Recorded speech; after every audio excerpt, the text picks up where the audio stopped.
جوان بیٹوں کے لاشیں بھی تھے، 6 ماہ کے معصوم اصغر کا لاشا بھی تھا۔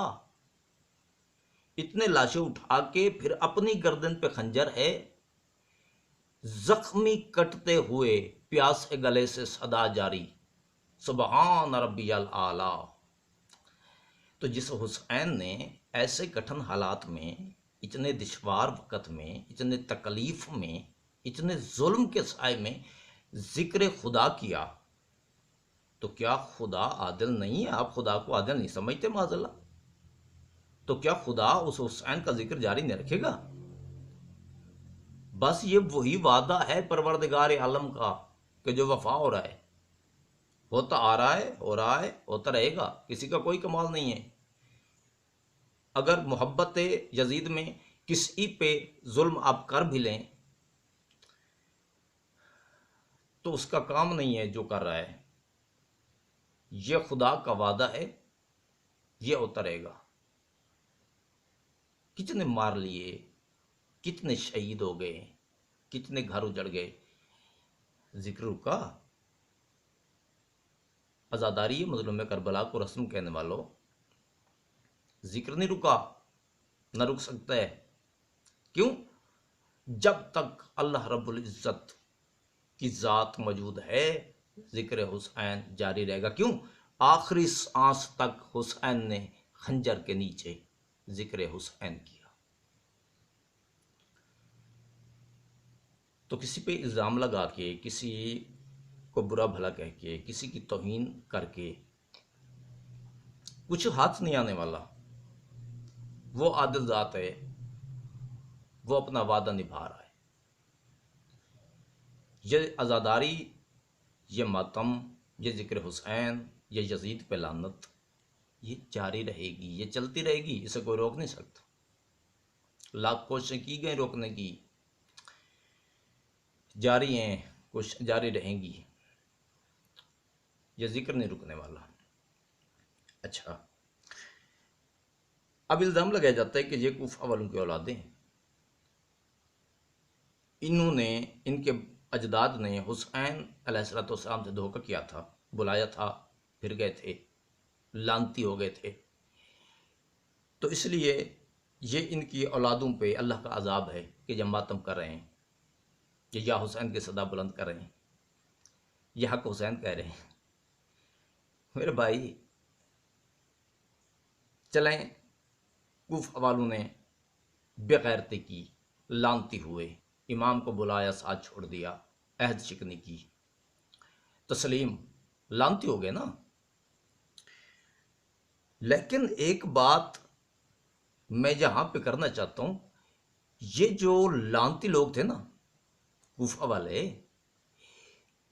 انہوں نے امام علیہ السلام کو بلایا تھا، وعدے بھی بڑے کیے تھے ساتھ دینے کے، بیعت کا وعدہ بھی کیا تھا امام سے، لیکن جانتے ہیں اس وقت کے پوری سلطنت اسلامیہ میں سے یہ واحد لوگ تھے جنہیں روکنے کے لیے یزید کو محنت بڑی کرنا پڑی تھی۔ مدد امام سے روکنے کے لیے ان لوگوں کو، یعنی کوفہ والوں کو، ان لعنتیوں کو روکنے کے لیے یزید کو محنت بڑی کرنا پڑی تھی، گورنر تبدیل کرنا پڑا تھا، لشکر بھیجنا پڑے تھے، خرچ کرنا پڑا تھا، قتل کے ڈر سے، گھر اجڑنے کے ڈر سے لوگ پھر گئے تھے، کوفہ والے لعنتی ہو گئے تھے۔ ظاہری بات ہے، ہر کسی میں اتنا کلیجہ نہیں ہوتا کہ حق کے لیے اپنا بستہ گھر اجاڑ دے۔ یہ آل محمد کا کلیجہ ہے، یہ آل محمد کا حوصلہ ہے، یہ آل محمد کا شیوا ہے۔ ہر کسی کا کام نہیں ہے یہ، ہر کسی میں اتنا حوصلہ، اتنا دم نہیں ہوتا۔ ڈر گئے تھے، امام کو چھوڑ دیا، لعنتی ہو گئے، ٹھیک ہے۔ کوفہ والے ایک سائڈ پہ ہو گئے اور امام علیہ السلام آسانی سے کربلا میں شہید کر دیے جاتے ہیں، ٹھیک ہو گیا۔ اب میں یہاں پہ سوال رکھنا چاہتا ہوں کہ کوفہ والے لعنتیوں کے ایک سائڈ پہ ہو گئے، ان لعنتیوں کو ایک سائڈ پہ رکھیں، کیا اس وقت مسلمان صرف کوفہ میں رہتے تھے؟ کوفہ کے علاوہ مسلمان اور کہیں نہیں بستے تھے؟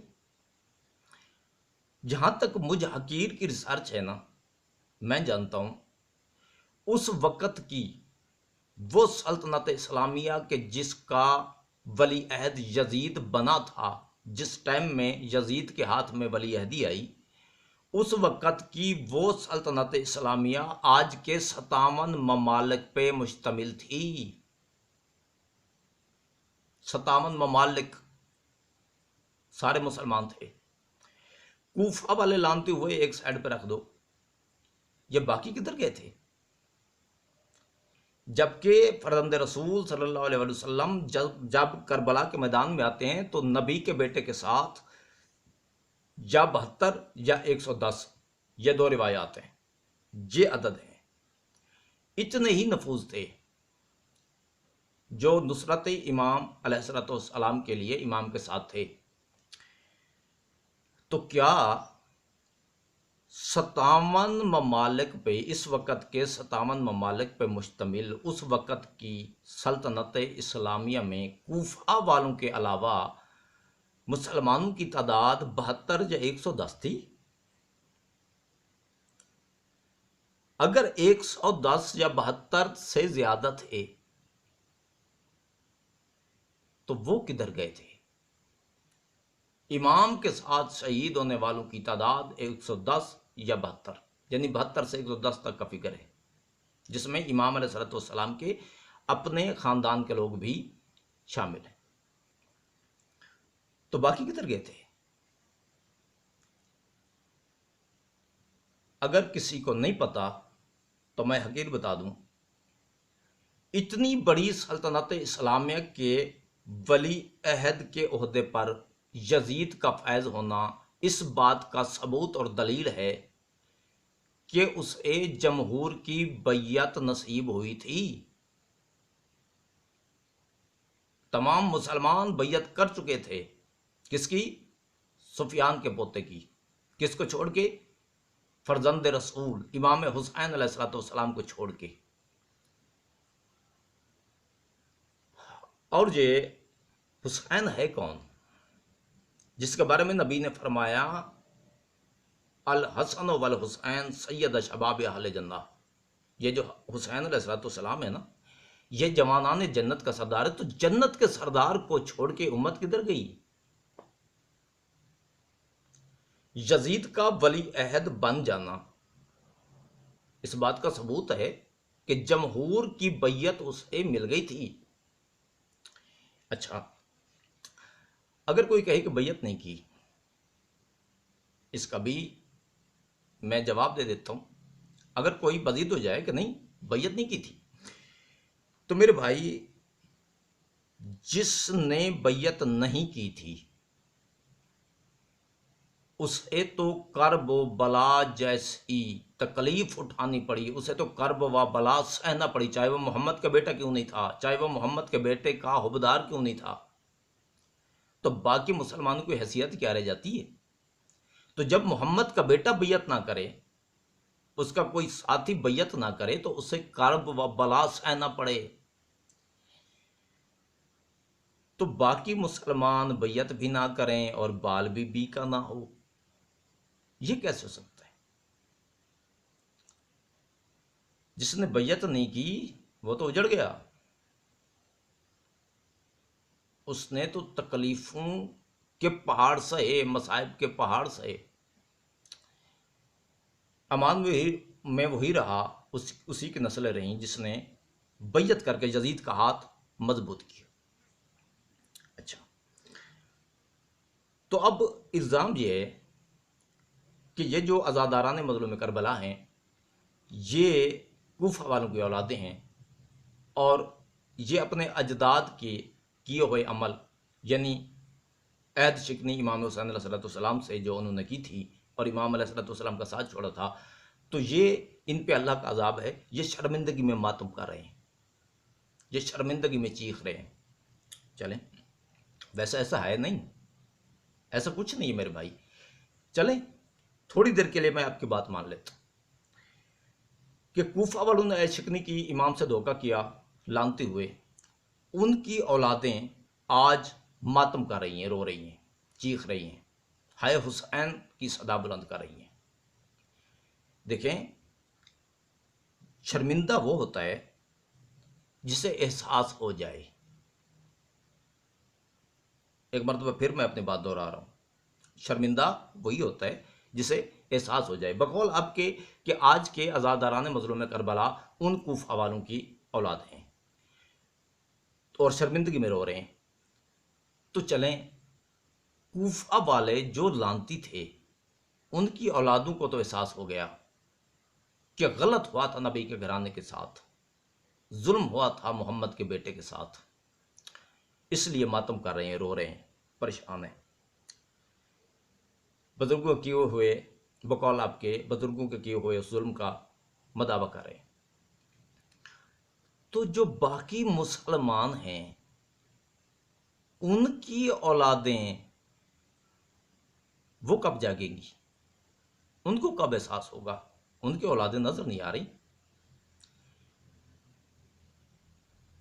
ان باقی مسلمانوں کی اولادیں کب غم حسین مناتے ہوئے علم اسلام علم عباس ہاتھ میں پکڑ کر لبیک یا حسین اور مرد آباد یزید کی بلند صداؤں میں اپنی آواز شامل کریں گے؟ ابھی تک کوفہ والوں کی، ان لانتی لوگوں کی جو اولادیں ہیں، ان کی ہائے حسین کی صدا پہ مسلمانوں کی اولادوں کو ہنستے دیکھا ہے، یزید پہ لعنت کی صدا سن کے مسلمانوں کی اولادوں کو غصے میں دیکھا ہے، اپنے نبی کے گھرانے کے لیے آواز بلند کرتے نہیں دیکھا۔ تو تھوڑا سا اپنے اسلام پہ غور کریں کہ جب کوفہ والے لعنتی لوگوں کی اولادیں بقول آپ کے وہ سمجھ چکی ہیں کہ امام پہ ظلم ہوا تھا، تو آپ کی اولادیں کب سمجھیں گی؟ کوفہ والوں کی اولادیں غم منا رہی ہیں نبی کے اجڑے گھر کا، مسلمانوں کی اولادیں کب اس غم میں شریک ہوں گی؟ مجھے انتظار رہے گا، مجھے انتظار رہے گا، مجھے انتظار رہے گا۔ سلامت و آباد رہیں، مالک حق بات کو سمجھنے کی توفیق عطا فرمائے، آمین یا رب العالمین، بحق یاسین وآل یاسین علیہ الصلوۃ والسلام والقرآن الحکیم، وسلام فی امان اللہ۔